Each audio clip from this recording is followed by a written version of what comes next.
Poštovani gledalci, dobrodošli u najnovije izdanje podcasta Welcome to Chatsiland. Moje ime je Vladimir Vesić, autor i voditelj ovog podcasta, a moj i vaš današnji gost, koga imam veliku čast da ugostim, Mirjana Grujić, nastavnik u osnovnoj i srednjoj školi 9. maj u Zrenjaninu, zatim dugogodišnji sportski radnik, najviše vezan za atletski klub Proleter i odbornica u Skupštini grada Zrenjanina ispred Nove demokratske stranke Srbije. Mirjana, dobrodošla u podcast Welcome to Chatsiland.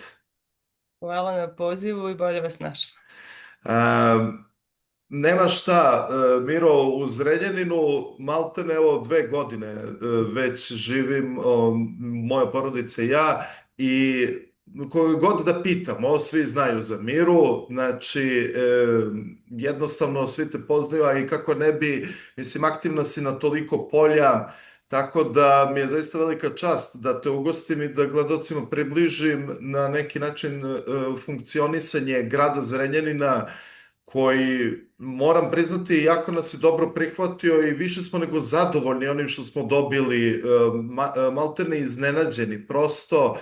Pa ajde da ovim započnem najviše time, jer naravno naš sin je autističan i najviše smo zbog njega tražili jedno novo okruženje. Beograd naprosto nije mogao, život u Beogradu nije baš najpogodniji za dete sa autizmom i za ljude kojima prevashodno treba mir, treba individualnost dosta, treba dosta znači, aktivnosti i svega, dosta slobodnog prostora, sve, i upoznali smo tebe, naravno krenuo u vašu školu, upoznali smo tebe i on je krenuo na atletiku, a ti si posle pokrenula jedan fantastičan projekat, a to je školica atletike za decu sa autizmom, koja sada broji, ako se ne varam, jedno 15 dece, znači ima, ako ne, možda i više. Pa ajde za početak nam približi malo taj projekat, koji zaista mislim da je kapitalan uopšte, ne samo za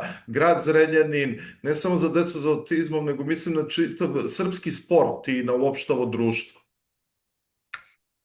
Da, veliko mi je zadovoljstvo. Prvo, jako mi je drago da čujem to, lepo su nas prihvatili u Zrenjaninu, zato što ja stvarno mislim da u Zrenjaninu živi jedan dobronameran svet koji je dobar domaćin i samim tim da svako ko u Zrenjanin dođe se osjeća kao da je tu i rođen. I meni je drago da je to tako. Lazar, tvoj sin, jeste jedan od krivaca sa tobom, zato što je ovaj lep projekat, da tako kažem, zaživeo u Zrenjaninu.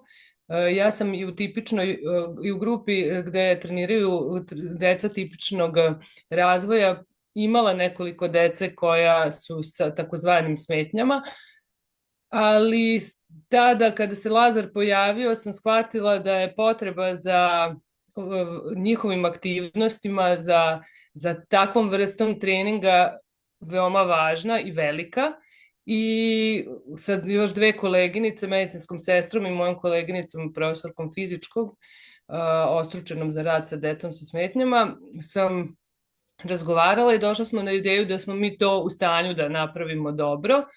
I sada grupa broji, boga mi, 20 dece i to je sad u ovom trenutku možda i neki naš maksimum u ovim uslovima sa ovim terminima koje smo uspele da obezbedimo za grupu. I mislim da jako lepo radimo. To su pre svega ono što jeste jedan od pokazatelja jeste da se nijedno dete nije ispisalo do sada, samo su nova deca dolazila i mislim da ono što mi znamo radimo na najbolji mogući način. Posvećene smo bukvalno svih tih sat vremena dok su oni sa nama, dobro se pripremimo za svaki trening i znamo koliko znači i deci i roditeljima da u popodnevnim satima, kada nisu u školi, kada završe te svoje neke školske aktivnosti, imaju gde da se takođe treniraju, ali i zabave. Ono što ja stalno potenciram nisu oni deca sa posebnim potrebama, nego su deca sa autizmom, posebna deca sa istim potrebama kao i svako dete, i zato mislim da je jako važno da postoji ovakva grupa i mislim da smo mi možda i prvi u Srbiji koji su tako nešto krenule smelo da rade i nadam se da će se sve ovo još proširiti i stalno pozivam roditelje koji se negde nečkaju, koji imaju možda problemi sa suočavanjem te istine, da dođu da sa nama to mnogo bude lakše i lepše, da dete provede lepih sat vremena 3 puta nedeljno, ali da pritom proširimo i sve druge vidike, da to nije samo tih sat vremena, nego da to prosto drugačiji način života sa njima. Da u tih sat vremena i vi imate prostora za sebe kao roditelji, ali da nauče deca nešto što će praktično u svom svakodnevnom životu moći da primenjuju. Mislim, naravno, ljudi se upoznaju polako sa autizmom, generalno, znači ne samo ljudi koji imaju decu sa autizmom, nego generalno naše društvo, mada to je realno spori proces i to najbolje možemo da vidimo kada krenemo da se upoznamo sa njim. Mislim, ta deca, kao što sama rekla, imaju potrebe kao i sva druga deca.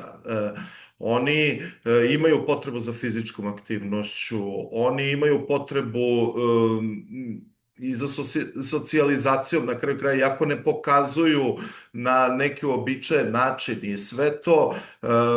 Mi u Beogradu smo mogli eventualno da vidimo. Prvo, moraju ljudi da rade s njima koji su osposobljeni, znači koji imaju znanja, defektološka, logopedska, generalno govorim, znači to je već problem jer se ispostavlja da u našim sportskim kolektivima malo takvih ljudi radi. Zatim, potrebno je, i kada rade, uglavnom je to 1 na 1. Vi ste uveli bukvalno kolektiv, znači oni rade u kolektivu.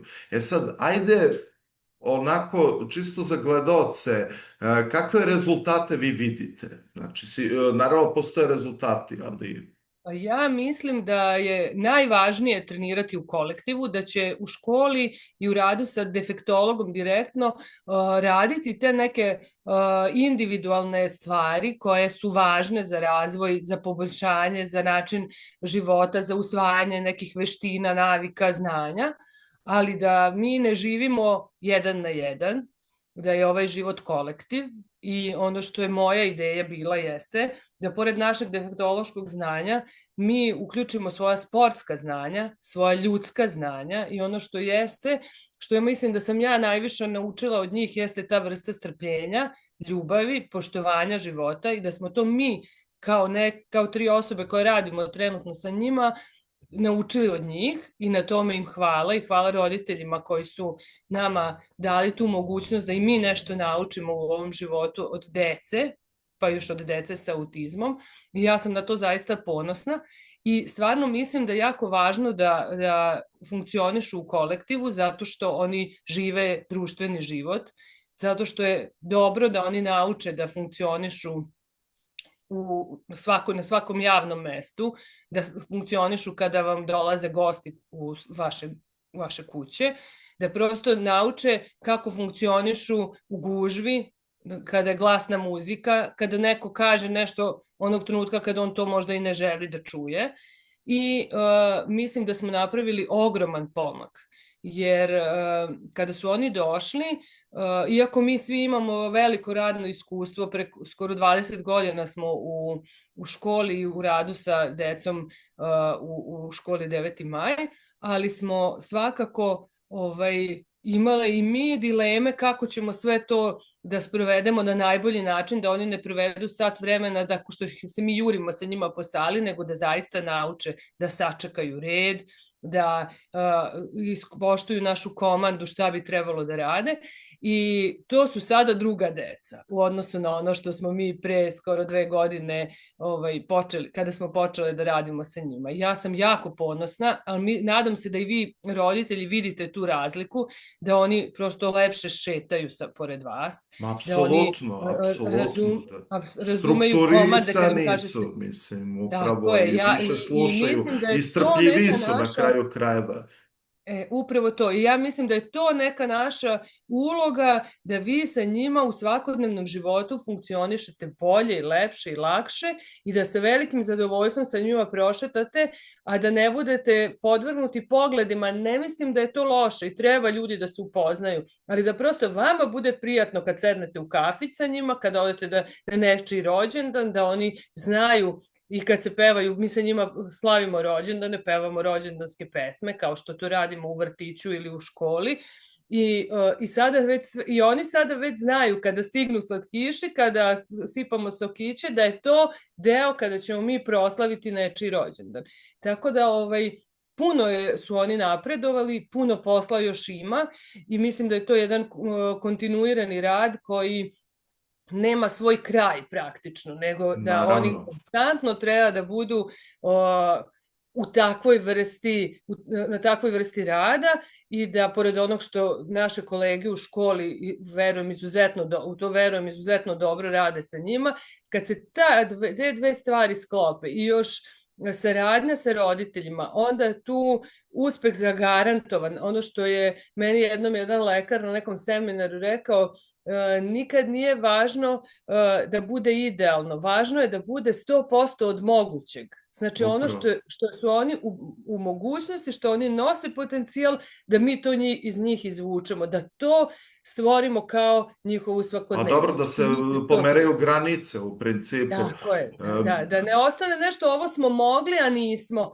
nego sve što smo mogli i malo više od toga da se potrudimo i da na taj način njima ulepšamo i olakšamo život, vama sa njima i svima nama, da samim tim postanu deo društva u kome će se oni lakše i lepše snalaziti. I na kraju krajeva fizički dosta njih je prilično onako, da kažemo, znači ne govorimo uopšte o nekim smetnjama, fizički oni jako dobro izgledaju, dobro se ponašaju i mislim, mi govorimo o 21. veku, mi govorimo o sportu na svetskom nivou, mi vidimo najnormalnije i sportiste, teniser, jedan američki, on ima autizam, čovjek, on je među prvih 50 ili recimo 60, nije sad bitno, ali se svakako takmiči na jednom visokom nivou, isto je imao te probleme, isto je govorio o tome da je progovorio kasnije, na primer, da je tu dosta rada bilo, ali, znači,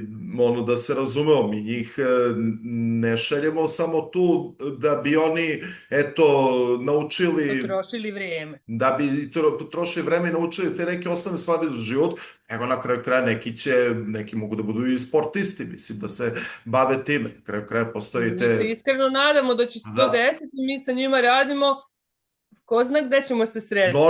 Normalno, samo to, jer u suštini ovo je više i apel svim klubovima da negde bace akcenat na to, znači da odvoje neki deo svoje infrastrukture i svojih potencijala, da imaju i rad sa decama netipičnog razvoja na kraju krajeva. Ja samo kažem da je lako, mogao bi svako, i to je ono, mora da se jako puno rada uloži u to, znanja, a sa druge strane ono na čega se ja ljutim jeste nemojte dozvoliti da vam svako trenira dete. Znači, pitajte ko je ta osoba.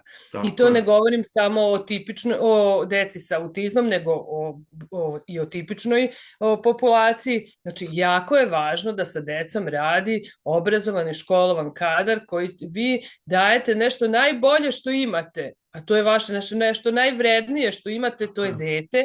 I valjda je važno da znate kome ste svoje dete poverili, jer on, pored toga što tamo provede neko vrijeme, bude neki sportista, on treba zdravo da raste i da se razvija i neko ima mogućnost da vrši atak na njegovo telo, na njegovu dušu, na njegovu psihu i zato je jako važno ko sa decom radi. Tako da ja bi ostavila to sa strane da baš svaki klub koji za to ima mogućnosti, ne samo infrastrukturalno, nego i stručnog. A da, to uopšte strukturu, potencijal, da tako kažem.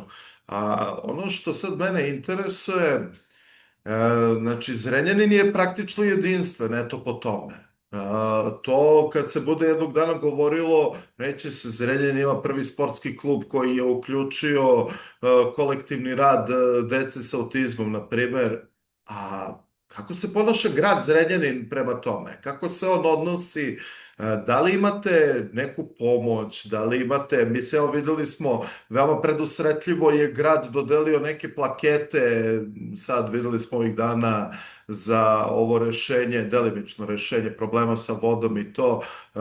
Gradonačelnik dolazi iz sporta, ali, na primjer, tog istog gradonačelnika nismo videli na obeležavanju velikog jubileja 140 godina atletskog kluba Proletar, u kojem je ponikla između ostalih Ivana Španović, koja je bila prisutna tada. Nismo ga videli, to je sad ista tema, nismo ga videli na ovom divnom koncertu koji je skoro organizovala asocijacija dece sa autizmom Plavi krug. Znači, zaista jedna divna manifestacija. Nismo ga ni tu videli. Kako se odnosi grad prema toj školici, uopšte atletskom klubu Proletar? Jedna jako bolna tema. Nažalost, politika u najgorem smislu te reči je ušla bukvalno u svaki segment i poru društva i ako nismo na istim političkim vodama, u istim političkim vodama, ako ne mislimo isto, ako iz toga nemamo neku direktnu političku i ličnu korist, onda smo mi praktično neprijatelji. I ne mogu ni da kažem da mi je žao što gradonačelnik nije došao na 140 godina kluba, time je jasno stavio on do znanja šta jedan klub koji postoji 140 godina znači jednom gradu, kao što je Zrenjanin, samo što ja to ne bi osudila grad, nego trenutnu vlast i tu pravim jasnu razliku, zato što su mi neki prijatelji rekli zašto pravite u toj sali, zato što ta sala nije sala vlasti, to je sala građana Zrenjanina, to je naše, koliko trenutne vlasti da obavlja neke svoje poslove za što su plaćeni i izabrani. Kad ja kažem grad, mislim naravno misli se na ljude koji vode grad u ovom trenutku, koji upravljaju gradom. Ja se samo nadam da građani neće zaboraviti i da neće tražiti opravdanja zašto neko nešto nije uradio. Znači, ja se samo tome se nadam i nadam se da će građani jednog trenutka reći po imenu i prezimenu svakog od nas šta je radio, nevezano da li smo članovi nekih političkih stranaka ili nismo, nego generalno da li smo i šta smo radili sve ove godine u svom životu za grad, za zajednicu, za život ovog grada i da će to biti nagrađeno ili osuđeno. Gradonačelnik se ponašao tačno onako kako misli da treba. Iz toga verovatno nije imao nikakvu političku korist da se pojavi tamo, bojao se verovatno i susreta sa ljudima jer nije znao ko će tamo doći, pa može da se desi neko nezgodno pitanje ili neka nezgodna i neprijatna situacija. Ja stalno to tvrdim da kogod je ušao u politiku nije tu samo da bi se slikao kad je lepo, nego prosto mora da stane ispred građana i kad nije lepo.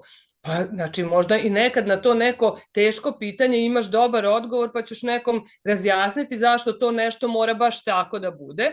Ali atletski klub, to što si me pitao, je jako dugo praktično pod lupom kako mu odmoći svih ovih godina. Mi imamo izuzetno dobre rezultate. Najbolji smo atletski klub, ne samo u gradu, što i nije neka konkurencija, koliko god sad ovo pretencijalno zvučalo, to stvarno nisu klubovi, nego pokušaj da budu klub, ali su registrovani u atletski klub, u atletske klubove.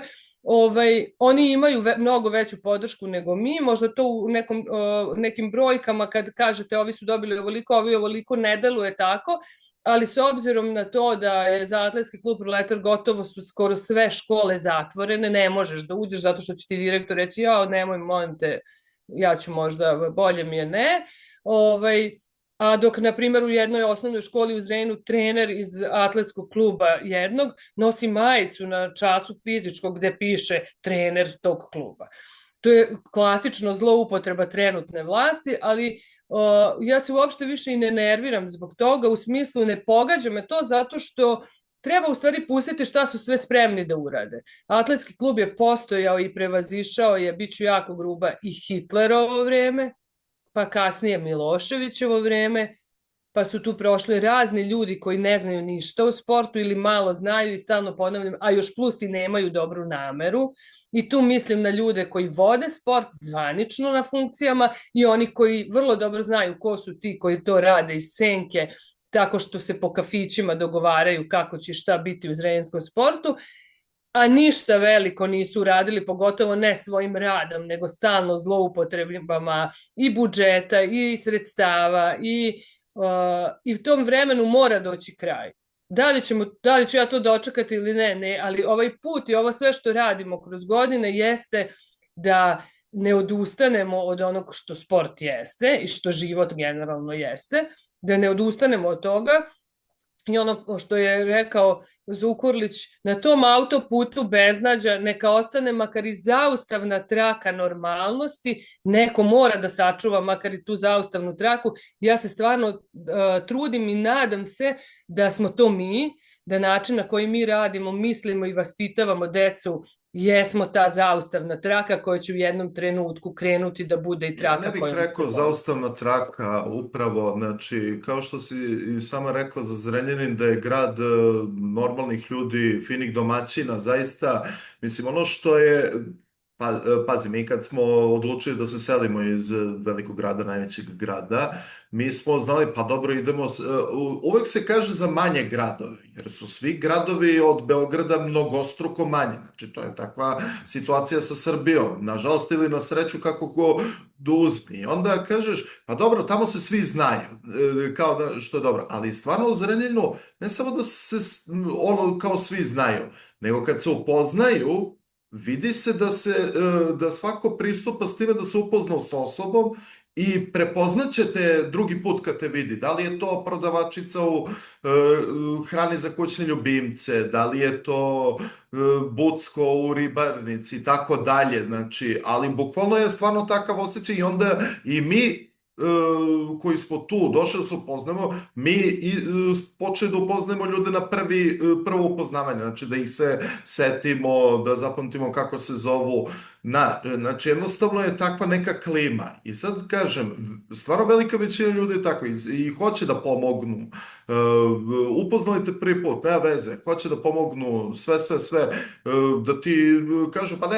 nema veze, platit ćeš idući put, znači oproste, sve to u redu, onda imamo neke reakcije, i to baš ljudi na vlasti. Evo, rekao sam prvo, nisu bili na tom koncertu za decu sa autizmom, sad si ti rekla da... Nismo im dali besplatnu kartu, pa zato. Da, Nisu dobro. razumeli.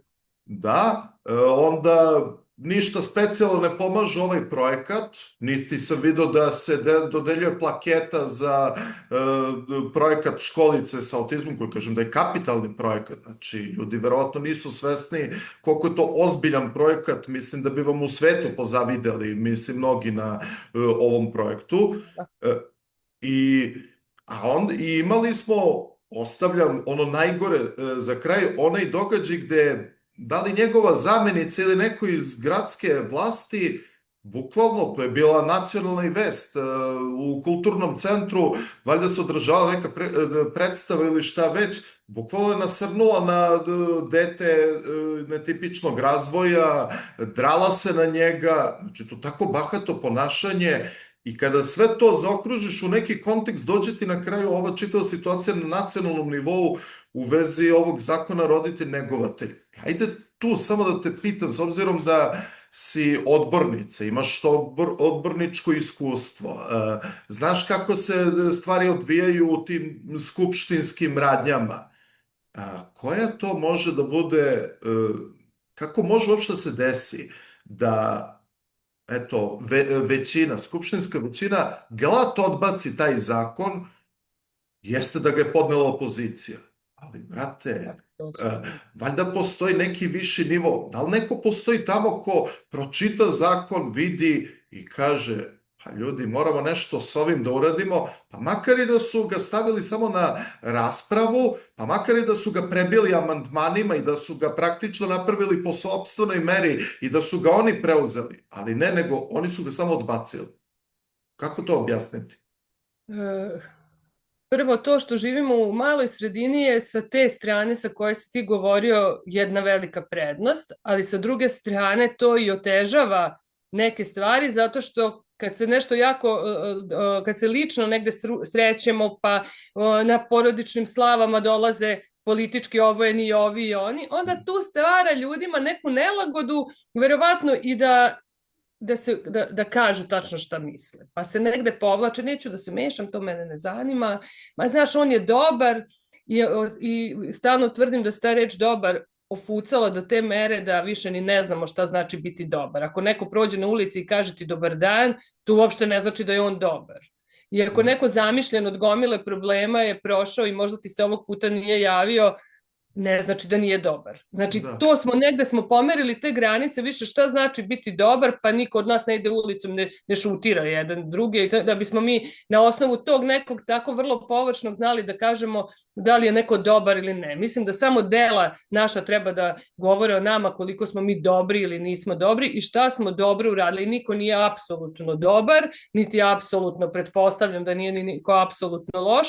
Prema tome, da stvarno počnemo da probamo da izbrišemo to, tu globalizaciju, da sve stavljamo pod istu kapu ili svi su isti, niti smo svi isti, niti smo svi dobri, niti smo svi loši, niti smo svi apsolutno jedno ili drugo, nego dajte da cenimo ljude po onome što su uradili, što su pokazali, što znaju da rade i pre svega za segment za koji o kome sudimo. Znači, spremni smo da ubacujemo privatne živote i tako, znači to je ono što smo izbanalizovali i politiku i društveni život i sve do krajnje granice. A kada me pitaš u Skupštini su poslanici, odnosno odbornici koji apsolutno ne misle svojom glavom, niti im je to dozvoljeno. Čak i oni koji hoće, pretpostavljam da sa gorčinom moraju da urade, a to već govori o njihovim opet moralnim i drugim kvalitetima, odnosno nekvalitetima.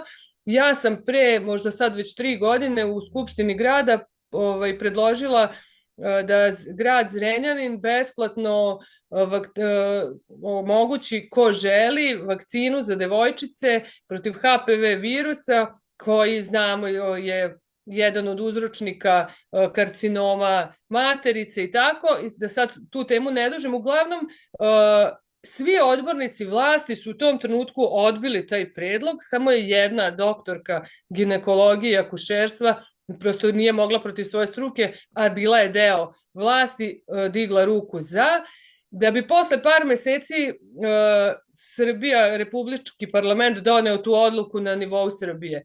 I onda shvatiš da oni u stvari niti mogu nešto tamo da predlože, niti o nečemu raspravljaju, niti bilo šta imaju prava da kažu. Tamo njih nekoliko to smisla, aha, to je Mira iz DSS, aha, oni su opozicija, to ne prolazi. Kad vide da mi izlazimo za govornicu, oni znaju da je to protiv, šta god daje. Da je danas sreda, ako kažu oni, nije sreda. Dobro, to je taj podanički mentalitet, mislim. A ne, znači nema nikakvog lične odgovornosti da neko pomisli, pa čoveče, pa svako od nas poznaje bar jednu osobu sa smetnjama, sa autizmom, invaliditetom, sigurna sam da je, mislim, to više nije nevidljiva kategorija ljudi kao što je nekada bilo možda pre 30-40 godina. Ti ljudi su svuda oko nas, žive život koji mi živimo, delimo ovaj vazduh i zemlju zajedno sa njima. I znači, nemoguće da ne poznajemo nikoga, da nas do te mere ne dotiče ta tema, pošto je to taj predlog zakona podnela opoziciona poslanica. Naravno da su oni to odbili, a ljudi koji o tome komentarišu nisu se potrudili čak ni da pročitaju šta taj zakon znači. To znači da osoba koja svakodnevno provodi vreme sa osobom sa invaliditetom ili smetnjama i koja ne može biti radno angažovana zbog tog boravka u kući sa svojim detetom, posao, praktično. Dobije minimalac. Ne dobije. Ne znam da li su ljudi stvarno svesni. Ne znam da li su svesni, ali... Ne, nisu svesni i ne trude se da uključe svest. rovovska bitka i mržnja koju seje, za to je odgovorna isključivo vlast. Znači, delimo se na ove, i to su počeli ljudi iz opozicije da govore, mi i oni, koji mi, koji oni.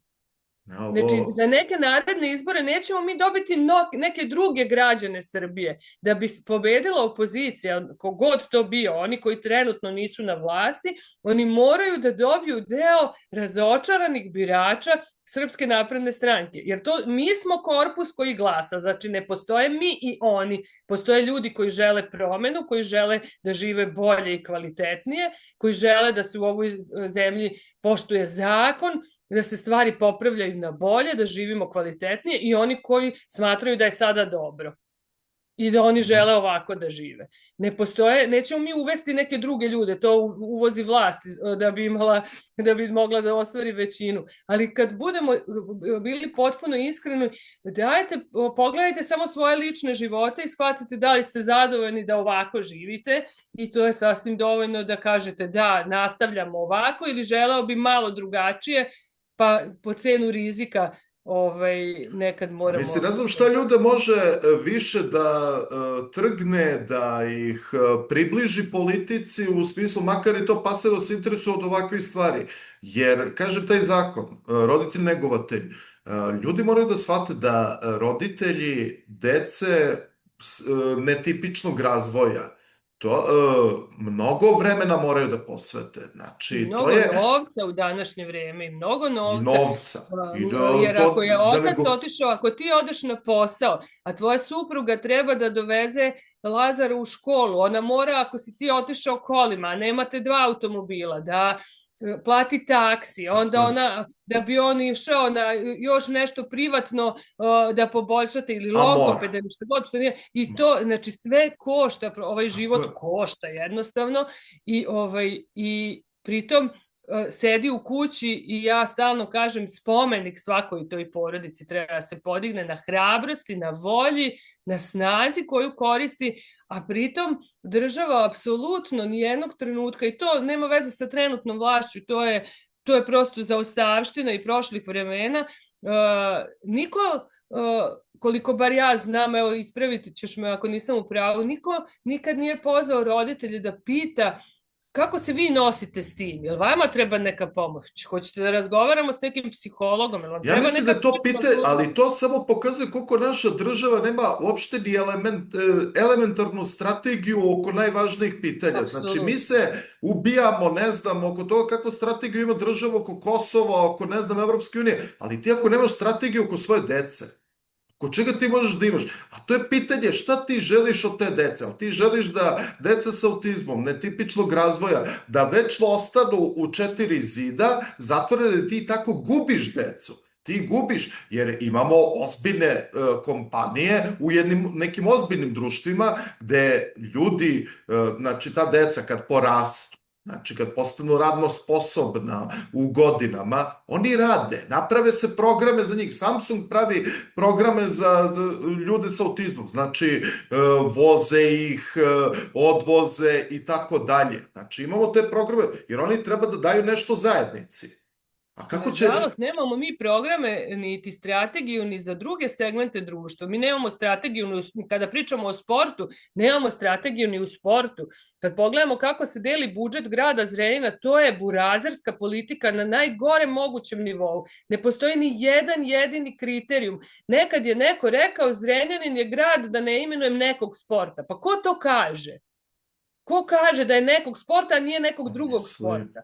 Bilo je raznih vremena, recimo košarkaški klub je bio šampion Jugoslavije, ajde sad da ne ispada lupamo, recimo 50. godina, znači bio šampion Jugoslavije, pa onda posle su neki drugi klubovi postajali šampioni, ali na primer Zrenjanin Proletar podario košarkaški klub Dejana Bodirogu. Mislim, izvini, meni je to, na primjer, veći uspeh nego 2 titule, na primjer, eto, ajde da tako kažem. A onda je u nekom drugom periodu rukometni klub bio najbolji srpski klub u Jugoslaviji, pa čak i finalista Kupa šampiona. Kakvi Crvena zvezda i Partizan. Sportski savez bio grupa mašinerije glasačke za izbor ljudi koji vode sport, onda svako ko se malo samo organizuje 10 ljudi, da još jedan klub, da još jedan, i mi smo pre, na primer, desetak, 15 godina imali 70 do 80 registrovanih klubova koji su stvarno radili, sada imamo 200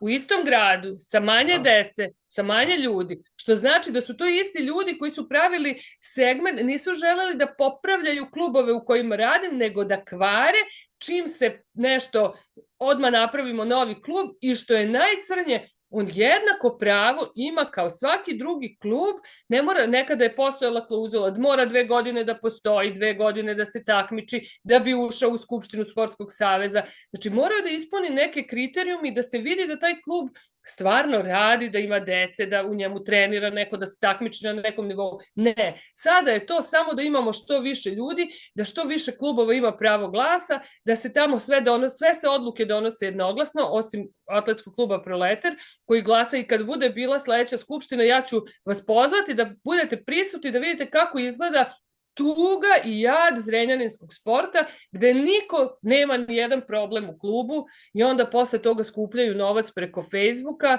za neko takmičenje, a realno možemo puno. Skupština Sportskog saveza može puno. Može da dođe i da kaže, čekajte da vi malo vas pitamo, zašto je ovoliki budžet, zašto je ovo, zašto je ono, ne.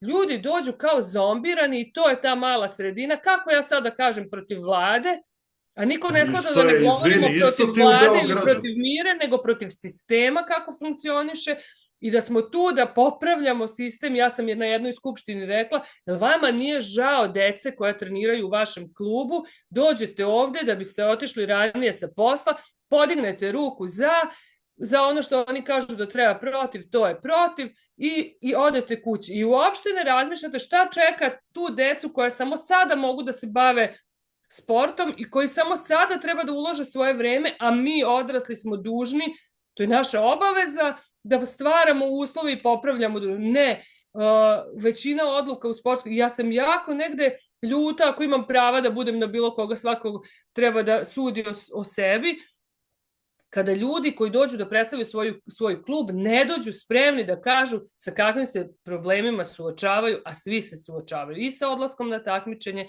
i znači naš trener u 80% slučajeva u svoj auto ili u auto još 2-3 roditelja vodi, pa to sistem u kome funkcionira i onda posle pogine ono dete i onda neko kaže trener je vozio, a da je tad trener rekao da neće da vozi, svi bi rekli gledaj ovaj neće da vozi.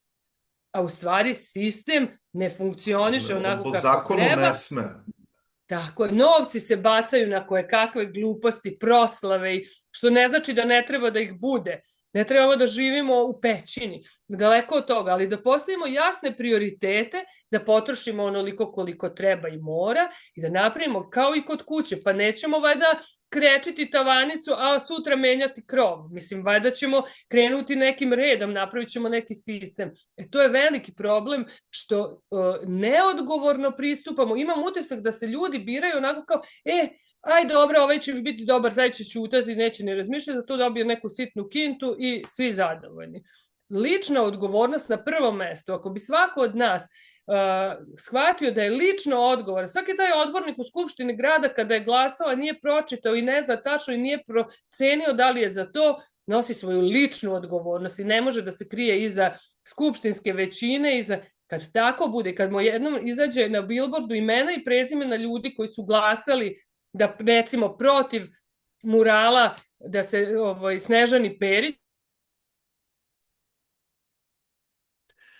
Baš o ovim stvarima si pričala na tribini Fondacije Novak Đoković u vezi finansiranja Zrenjanina i rekla si, finansiranja sporta u Zrenjaninu i rekla si da je Zrenjanin školski primer kako ne treba da se radi u sportu u suštini. To možemo da vidimo i na nivou čitave zemlje, otprilike negde sličan obrazac kako se radi. Evo, Proletar, fudbalski klub je, na primjer, ugašen svojevremeno, pa ima sad već 20 godina, je li tako, zbog nekog duga. Nekog duga koji je danas najnormalnija stvar za ne Crvenu zvezdu i Partizan, nego za veliku većinu fudbalskih klubova. Onda košarkaški klub, ni ne vidimo ga negde da je relevantan, rukometni klub koji, kao što rekao, bi finalista Kupa šampiona i dao neke reprezentativce, pa čak i u skorije vreme dao neke reprezentativce, sada se bori između dva ranga, prvog i drugog ranga, znači ispadne pa se vrati. I tako imamo tu situaciju, ali recimo ono što trenutno najviše upada u oči, čekanje stadiona Karađorđe, da se valjda završi renoviranje ili šta već i šta se sa bazenom dešava. Eto, da se dotaknemo te dve stvari. Zrenjanin je stvarno, mislim, školski primer kako ne treba, zato što ljudi koji vode zrenjaninski sport, tvrdim, ili ništa ne znaju, i to možda nešto malo što misle da znaju, nemaju dobru nameru. Oni su tu da čuvaju svoja radna mesta i time se njihov posao završava.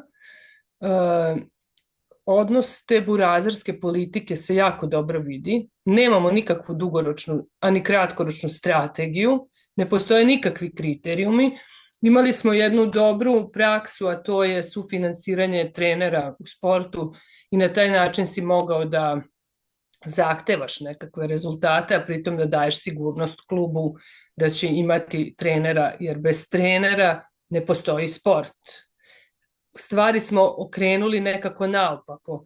Uhvatimo se jednog pojedinca koji ima svoju sportsku karijeru, početak i kraj, a ne školujemo ozbiljan, odgovoran kadar koji će taj sport stvarati. Sport je proces u kome se rezultati stvaraju. Ne trebamo da sačekamo da se rodi jedna Ivana Španović, jer ona će biti šampionka takva kakva jeste, talentovana, vredna, poklopilo se sve što treba u toj jednoj divnoj devojci i stvorio se jedan rezultat na koji smo svi ponosni, ona je deo našeg kluba. Ali kroz atletski klub Proletar prošla su i druga dobra deca koja su bez ikakve podrške, osim trenera entuzijaste i roditelja koji sada imaju dete koje se bave sportom, da pomognu da dete stigne do nekih granica. Imali smo Angelu Tere koja je bila državna rekorderka koja je kroz ovaj grad prošla potpuno nezapaženo.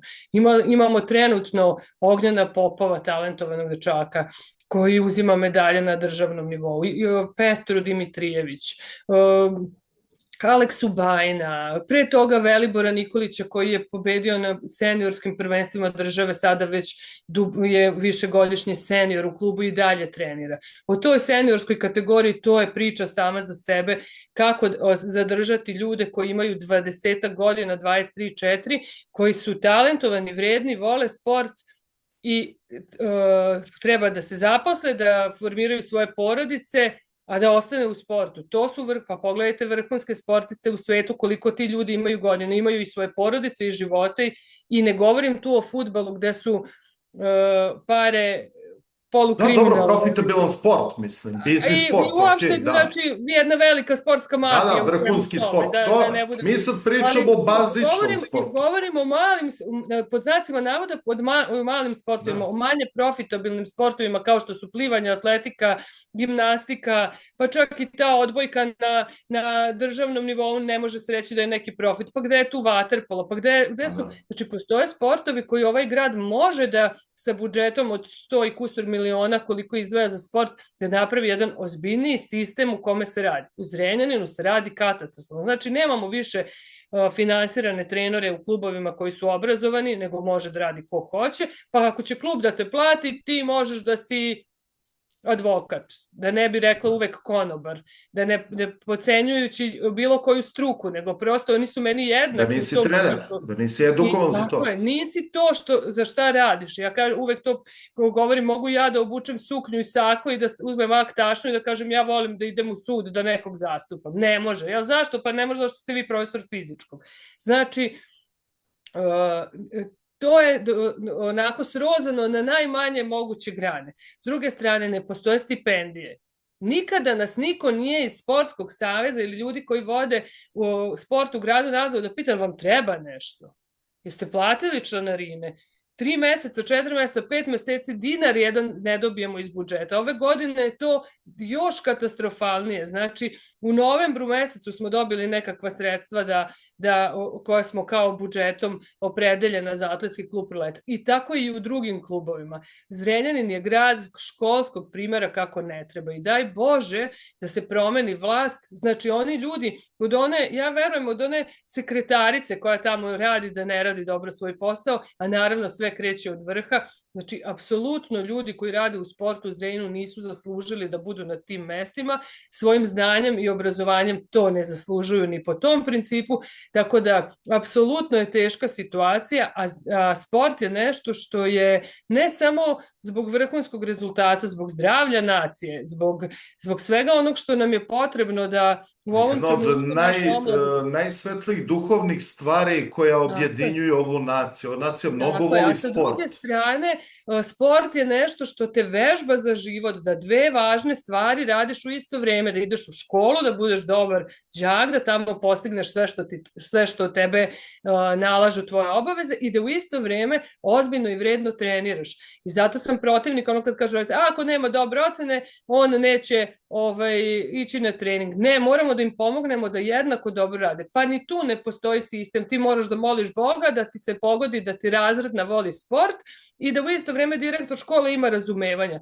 Znači, to ne može da funkcioniše na tom principu. Mora da postoji sistem, možeš ti da voliš ili ne voliš, ali tvoja obaveza je da jednom sportisti koji ima taj nivo rezultata omogućimo ovo i ovo. Znači, apsolutno veliko spremanje u sportu je neophodno i to pokazuju naše... Samo si rekla, nije da nemamo para.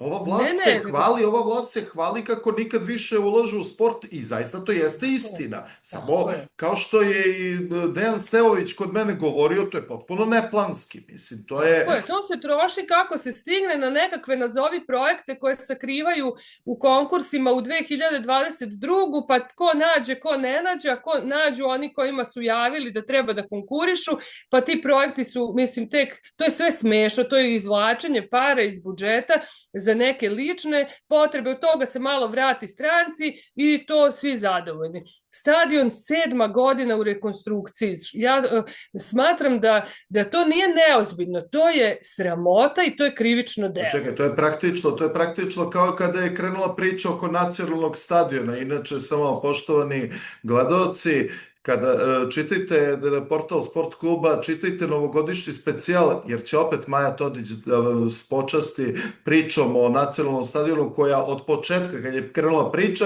pa svaki specijal, gde smo to bi stigli. Pogledajte, znači samo po tagu nacionalni stadion, nađite njene tekstove, sve će vam biti jasno otprilike. Izvini, nastavi Miro oko ovog. Jeste, 7 godina je stadion u rekonstrukciji, znači kada je neko bio kadet, na primer, i imao, u atletici je to mlađi junior, i imao 15 ili 16 godina, sada ima 23. Prošao je celu svoju sportsku karijeru bez stadiona, ali to bez stadiona, to znači bez slačionica. Znači, dođeš i skineš se na tribinama u julu, ajde. Toplo je pa dobro, ali i u novembru, i u decembru. I jako se ne slažem sa onim kad kažu šta će nama stadion, pa treba nam stadion, mi smo grad, nismo mi Palanka, nismo selo, imali smo stadion 1921. osnovan fudbalski klub Borac u Dolji, tamo odakle sam ja, ali hoću da, ili 19. čak, 1919. čini mi se. U svakom slučaju, atletski klub 140 godina, znači naravno da nam treba stadion, ali nam treba novac koji je potrošen transparentno, koji je konsultovana struka, gde se zna šta je plaćeno, gde se postoje rokovi koji su ispoštovani, gde građani mogu da dođu da treniraju, gde mogu da rekreiraju. Ti staviš u Dobro, to je što se stadiona tiče, a šta se dešava sa bazenom? Mislim, Bazen takođe je jedna velika sramota. Bili smo jedan od prvih gradova u Srbiji koji ima, čak bivšoj Jugoslaviji, koji ima zatvoreni bazen za trening. Time su se proslavili mnogi zrenjaninski plivači i na domaćoj i na međunarodnoj sceni, a ti danas nemaš bazen u kom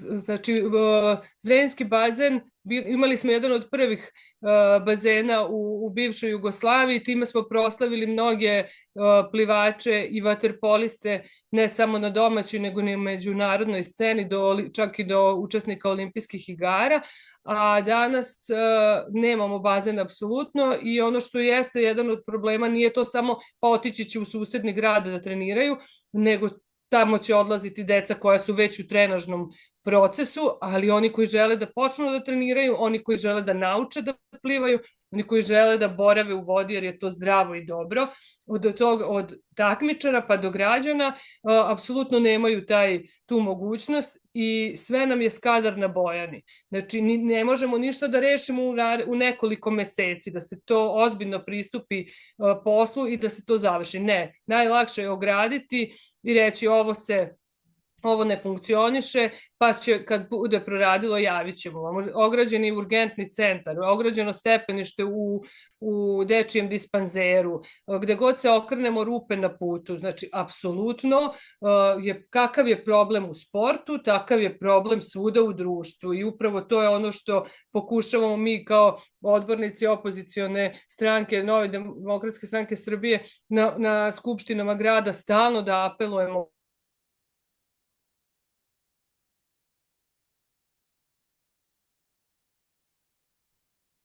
Stvarno da. Meni se čini nekako kako je čitava kriza nastala kao da se i sama gradska vlast paralisala. Mislim, kao da ono više se ništa ne radi, mada onda su me demantovali kada je bio onaj miting, kada je došla i vrhuška stranke i dragi nam predsjednik, onda su odjednom iscrtali parking kod Kristalne dvorane, pokazali da može i da se označe parking mesta i sve. Znači, kada... To je prvi put, to nije bilo nacrtano nikada. Ja sam tu 40 i kusur godina. Vidi se. I ja sam rekla hvala predsjedniče što ste došli, zato što evo sad znamo gde možemo da se parkiramo. A hala sportova je obrisana posle, on je bio, ja mislim, 2018. 19. da nisam baš neki statističar u tom smislu, ali nešto u tom, tada je dolazio u halu i ja sam ulazila baš na trening sa decom i kažem, još što miriše hala, ko da dolazi Vučić, ja se našalila. I posle par dana čujem dolazi čovjek. I znači, eto, bar ako bi mogo da nas poseti jednom nedeljno, pa da obrišu jednom nedeljno halu i to bi nam znao. Pa da, mislim, ali dobro. Ali da li je moguće da ljudi u Zrenjaninu čekaju da predstavljaju lažnu sliku o gradu? Šta, ako on dođe, treba da bude čisto. Da li je moguće da smo mi sebe srozali na to? Nije... gradska vlast nije paralisana, nego je neodgovorna i neozbiljna, zato što samo čuva svoje mesto, jer da je njima do građana, oni ne bi čekali da on dođe da farbaju parking, nego bi to radili. Znači, negde se taj novac nalazi. To mora da se odradi, mislim, to je posao, pobogu. Zašto si ti nego taj posao da odradiš? Nisi ti tu da zadovoljiš potrebe predsjednika države i predsjednika tvoje stranke, iako to formalno nije. Znači, do te mere, to su ozbiljni ljudi, ti ljudi brinu o svojim kućama, o svojim porodicama. Da li je moguće da neko ima 40-50 godina da se ponaša tako? To nije da nije ovoliko žalosno, bilo bi smešno. Znači, kao kad smo bili mali, pa trčimo brzo da vratimo sve na svoje mesto, mama stiže s posla, napravili smo nered. Da. Bukvalno oni tako funkcionišu i ja se iskreno nadam da je njihov kraj se negde bliži i da će doći iskreno se nadam da ćemo u nekom narednom periodu imati priliku da preuzmemo deo odgovornosti za vođenje ovog grada i da ćemo stvari popravljati i da je to posao svakog od nas. Znači, apsolutno nevezano da li smo politički angažovani ili ne, svi zavisimo i živimo u društvu i svi smo krivi ukoliko ne damo svoj doprinos da se ovo društvo u kom živimo popravlja. Sport je samo jedan segment društva, da ne pričamo o prosveti. Sve se srozalo i urušilo. Ajde pričamo o prosveti. Ti si prosvetni radnik i znamo kakva je situacija bila sa prosvetom u ovih godinu dana, od kada su bili ti protesti, sve, znači znamo pod kakvim su pritiscima prosvetni radnici bili. Apsolutno, ljudi koji rade u prosveti su dali svoj veliki doprinos da se nešto pokrene u ovom društvu, jesu u jednom trenutku ostali usamljeni, ali svakako mislim da je zrno te borbe ipak ostala negde u narodu i mislim da će prosvetni radnici uvek stati na stranu života omladine i ne samo omladine, nego svako i star čovek je zaslužio da dostojanstveno odživi svoj život, ali nekako da budućnost napravimo boljom. I prosvetni radnici zaista bili, ja sam ponosna na svoje kolege u školi koje radim, mi smo stvarno bili i jedinstveni i ozbiljni i odgovorni i prema školi i prema deci i prema roditeljima, i hvala roditeljima koji su tada imali veliko razumevanje, iako mislim da je naš doprinos direktno naše škole i naših kolega i roditelja koji imaju decu u našoj školi trostruko veći nego što je to deca u redovnim školama, zato što treba organizovati život i ne dovoditi decu u školu 2 meseca i više i biti podrška celom ovom procesu koji se prosto dešava oko nas. I nadam se da sve će ovo imati smisla što smo radili, da se to nije kao završilo, mi smo svoj deo posla tad pokazali nego da je to deo procesa gde sazreva situacija u kojoj će se menjati, nadam se, iskreno na bolje. Dijana Hrka je završila štrajk glađu, završio je i Jačimović. U principu, što se tiče, ja sam tu odmah rekao da mislim ja zaista njih razumem, posebno ne mogu da kažem da znam kako se Dijana Hrka osjeća, jer to malo ko može da zna, mislim, zaista, i daj Bože da ne iskuse ljudi, mislim, taj bol i to sve. Međutim, ona je krenula u bitku koja nije mogla da se dobije. Ja razumem da je ona hoće da apeluje na nekoga, ali ovi ljudi, mislim, najodgovorniji o vlastu, oni su pokazali da njima to ne vredi, da njima nije ni stalo, mislim, do ljudskih života, da sad ne idemo i u prošlosti sve, jednostavno apelovati na njih kako.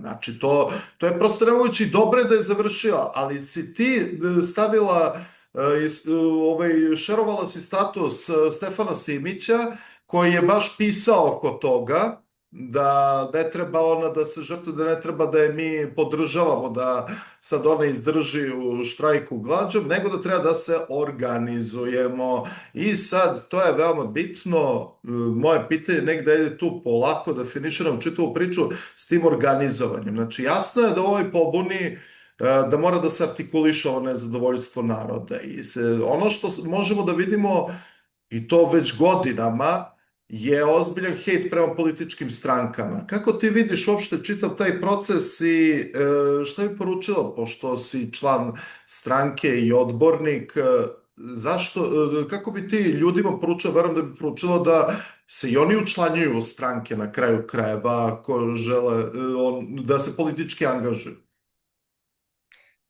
Drago mi je da je Dijana Hrka završila taj deo svoje borbe kroz štrajk glađu. Ja sam i dan pre nego što je Stefan Simić, zato sam i podelila taj njegov status, napisala za Jačimovića, za koga mi je jako strašno bilo da sa svojim detetom sedi ispred Banovine, da prosto, kako reći, podržavam te u štrajku glađu, jer ako oni ne ispune zahteve, znači podržavam te da umreš. Jel? Da. Za mene to nedopustivo, jer mislim da će nam Bog uzeti jednog dana život kao što ga nam je i dao, i da prosto smo na ovom svetu da se borimo i da poštujemo svaki dan koji smo dobili, ne bi li ovaj život popravljali i ne bi li bili društveno odgovorni. U tom smislu sam ja podelila dan pre toga i onda pročitam tekst kojim se apsolutno slažem, da moramo da se organizujemo. S jedne strane, ja apsolutno razumem rezignaciju ljudi prema političkim strankama, ali mislim da to nije pravi izraz, nego po ljudima u političkim strankama, i da tu mora da se, ono što sam govorila na početku, mora da se napravi jasna razlika, i tvrdim nismo svi isti, i verujem da svuda ima dobrih i loših ljudi u svakoj stranci.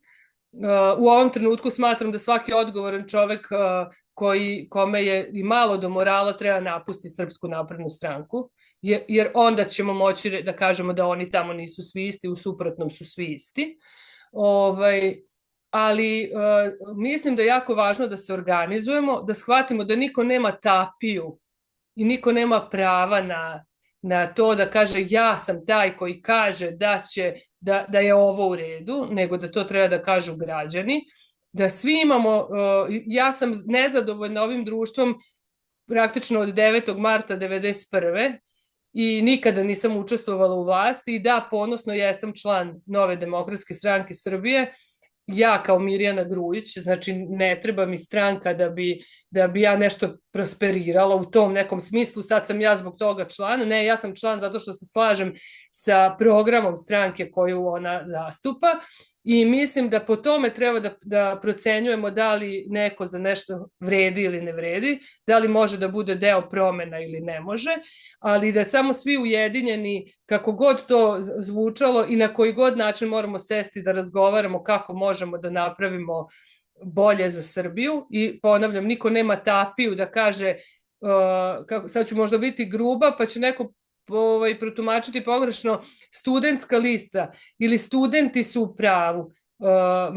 Ja hoću da znam, nemamo više prava na grešku, nemamo prava na 2000. godinu da kažemo ja sam 2000. godine bila na početku života, sada imam 50 i kusur. Znači, ako treba opet neko razočaranje, da bismo došli da još, znači, naš život je prošao i neka je prošao. Borili smo se kako smo znali i umeli, ali neću da neko kaže ti si bila član stranke, ti sad ništa više ne možeš i ne umeš da radiš, zato što sam u nekom trenutku kada su drugi sedeli i nisu želeli da razmišljaju koliko je loše, imala hrabrosti da izađem i kažem nije dobro i to govorim poslednjih 20 godina i više od kada... To je isto kao prebacivati Milošu Jovanoviću što je, ne znam, neko tada koji je sedeo u Demokratskoj stranci Srbije kada je vršila vlast nešto doneo, on čovek nije bio u planu, mislim, na kraju krajeva, a i da je bio član. Tako je, lična odgovornost da vidimo šta je ko dobro uradio, šta ko nije, šta je ko u stanju u budućnosti da radi dobro, a šta ne. I zato smatram da, kao što sam smatrala da Dijanu Hrku niko ne sme politički da zloupotrebi, niko, kad kažem niko, tu mislim i na političke stranke i na studente, znači ona ne može da služi za političko potkusurivanje, čak ni ako ona to lično želi. Zato što je ova zemlja svih nas, njenu bol niko ne može da razume, možda samo ti ljudi koji su doživjeli to isto što je. Da, kaže, mali broj ljudi može, eventualno, ali svako doživljava bol drugačije. Od nas koji nismo, na Bogu hvala, imali takvu vrstu gubitka, još na taj način, i zbog toga mislim da trebamo svi da uzmemo pamet u glavu, da spustimo suete i ego, da razgovaramo svi jedni sa drugima, da vidimo šta nam je zajednički imenitelj, da li stvarno svi želimo da padne ovaj režim ili želimo da uzmemo veći ili manji procenat na nekim budućim izborima, da vidimo kako možemo to da uradimo, kako ćemo da sarađujemo, 1 lista, 2 liste, 5 lista, šta to znači, šta dobijamo, šta gubimo, ko je taj ko kaže ovaj može, ovaj ne može, šta su kriterijumi za nešto, da nije dovoljno da je neko nije bio član stranke, to nije dovoljno da bi neko bio dobar. Apsolutno nije dovoljno. To je možda čak i... A ja mislim da je Srpska napredna stranka šampion promovisanja ti koji nikad nisu bili kadrovi stranke u nešto najgore. Ja tu uvek pitam šta to znači nije bio član stranke. A eto, Ana Brnabić nikad do tada nije bila član stranke. I ja smo li prezadovoljni njome. Tako je. Za mene to nisam bio član stranke ne znači ništa. Mene politika nije zanimala, mi ne znači ništa. Ja imam svoj posao, radim svoj... Da, mene politika zanima u smislu da hoću da znam ko će biti gradonačelnik, šta ta politika predstavlja, kako ću ja živeti u narednom periodu, šta mogu da očekujem, a kad je država u pitanju, kakvi su naši odnosi prema socijalnoj zaštiti, prema prosvetnim radnicima, prema sportu, prema Kosovu i Metohiji, šta se dešava sa državom, šta će biti sa NIS-om, koga to, kako može da te to ne zanima? Pa ili ideš da sipaš gorivo, se greješ, ne može da te ne zanima.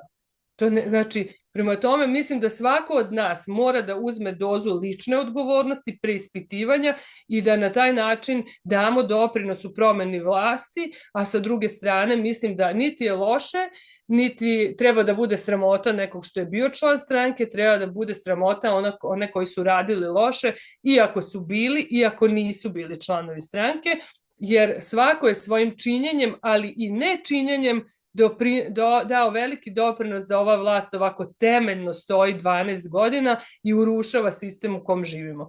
Zato to što sam član Nove demokratske stranke, ja to smatram na ponos, jer sam izlazila za govornicu i pričala o vodi i pre 8 i pre 10 godina, borili se protiv kafilerije, govorili o problemima u sportu i kada drugima politika nije bila ovoliko zanimljiva. Ajmo samo da završimo ovu priču čitavu sa pitanjem vode. Danas je baš gradski odbor Nove demokratske stranke Srbije Zrenjanin izdao jedno zanimljivo saopštenje u vezi podele ovih nagrada u vezi vode i to kako je to rešeno u principu eventualno čistu vodu, mada i to je sad pitanje da li je čista, da li nije, možda nema arsena, da li ima bora i tako dalje. Ima samo, koliko sam shvatio, usko gradsko jezgro. A vi ste naveli 22 mesta oko, još nemaju pijeću vodu.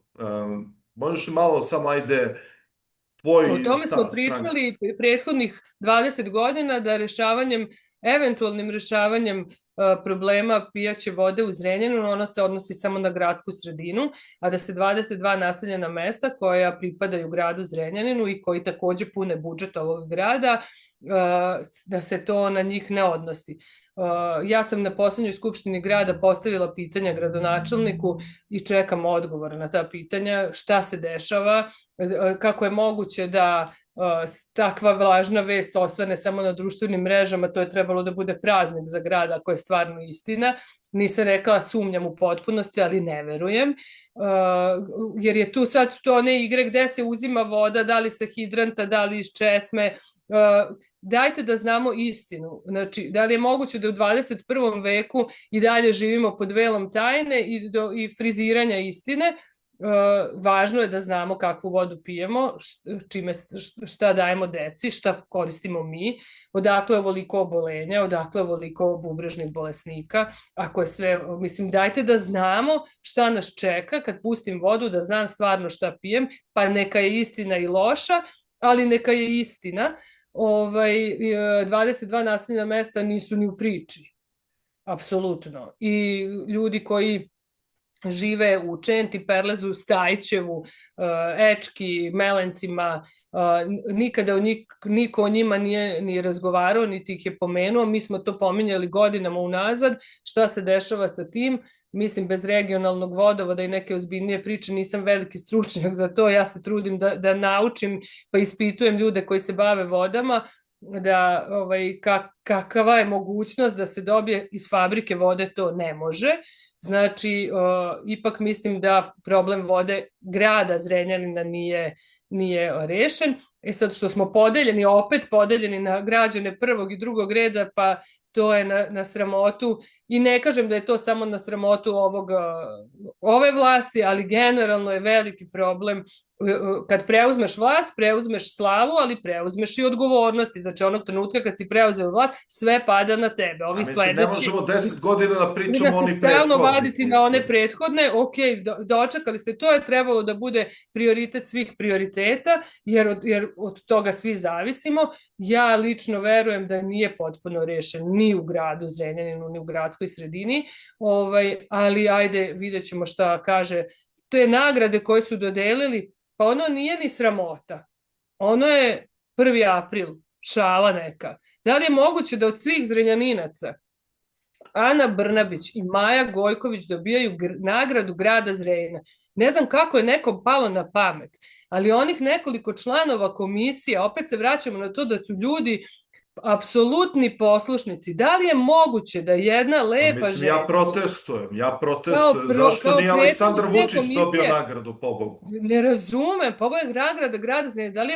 Da li je moguće da 100.000 ljudi u Zrenjaninu niko nije zaslužio, nego moramo da uvezemo usled nedostatka njihovih rezultata, Pa ko je najveći, mislim, Aleksandar Vučić se srozao na najniže grane kada njegovu podršku piše jedan Simo Salapura. Pa Kad je mogo on je, ono nešto rekao da pa će da izvini, ali podnese zar ostavku, nije trebalo predsjedniče, gradonačelnik da nemojte dobije molim. nagradu, mislim, plaketu, jer pobogu on je tu došao, on je rešio, tako, on je gradonačelnik. On je dao iz budžeta Republike Srbije koji mi punimo. Ne, Znači, okej, ali hoću da kažem, mislim, apropo toga sa nagradom, ti daješ predsjednici pokrajinske vlade i predsjednici Narodne skupštine koja je bila predsjednik vlade, pa čekaj, valjda i gradonačelnik, ako ste rešili to, ako je to kapitalni rezultat vaše vlasti, pa valjda i on je dobar domaćin pa je ustupio. Ja kažem, to nije ni sramota i da sam predsjednik te komisije ne bih potpisala to po cenu ne znam čega, rekla bi, ja stvarno ovo ne mogu da potpišem, a ne još da kažu da je jedno. To je degradiranje vašeg gradonačelnika, znači čovjeka koji... Degradiranje svakog građanina grada Zrenjanina. Za mene to, kažem, nije ni sramota, doživala sam kao jako neslanu šalu na ozbiljnu temu, da ti proglasiš dvoje ljudi, oni moraju da gledaju na koju su stranu krenu, oni ne znaju tačno gde je Zrenjanin, oni ne znaju ni jedan zrenjaninski problem, gde su ti zaslužni ljudi, ne doj Bože da je neko ko je bio opozicijono nastrojen, da vidim nekog prosvetnog radnika da dobije. Sad smo mi verovatno najgrđa tema u ovoj godini, pa neće možda ni biti dodeljena ona nagrada, ne znam kako tu stvari stoje, ali hoću da kažem da za mene su krivci svi članovi komisije koji su glasali o tome i zaista treba njihova imena staviti na billboard da se zna ko je sramota grada dozvolio da se dve žene koje ništa nisu dobro uradile za grad proglase i samim tim obesmislili nagradu. Ja mislim da posle ovoga više niko ne može da bude ponosan na nagradu grada Zrenjanina. Kaže, ko je pre tebe dobio? Maja Gojković. Znači... Miro, hvala ti puno. Ja se zaista nadam da ćemo uskoro za dobrobit i ne samo građana Zrenjanina, već i čitave Srbije da promenimo ovu vlast, da uspostavimo neke nove norme, na kraju krajeva ono zbog čega je krenula pobuna, a to je da se vrate, mislim, ponos, dignitet institucijama i njihova funkcija, da ćemo malo ozbiljnije stvarno da radimo te stvari. Videli smo na primjeru Zrenjanina kako to sve izgleda, tako izgleda, verujem, i u svim gradovima u Srbiji, mislim, to će da posvedoče raznorazni ljudi. Šta kaže Miro, nastavi dalje sa ovom borbom, sa ovim svim aktivnostima, sa školicom atletike, tu veliku podršku. Vi, poštovani gledalci, imate, eto, znači, oazu, školica atletike za decu sa autizmom i sjajan atletski klub Proletar, gde pored Mire, pored njenih saradnica u ovoj školici rade mnogo, mnogo dobrih ljudi, kvalitetnih trenera, svih uzrasta, tu su veliki rezultati, na kraju krajeva veliko druženje i sve. Još jednom hvala Miro, puno na gostovanju. Hvala puno i da se vidimo u boljim vremenima. Upravo tako, gledalci, subscribe, Instagram, TikTok. Svako dobro.